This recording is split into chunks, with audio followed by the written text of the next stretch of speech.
Here is Bay. Jason played just 5 games back on rehab down in St. Lucie and then in Buffalo.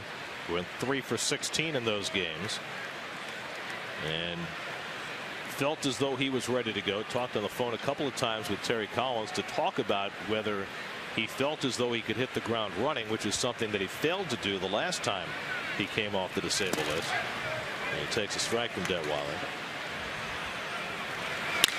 And a double play ball right to Espinosa. Lombardozzi with the turn, 2 out and nobody on.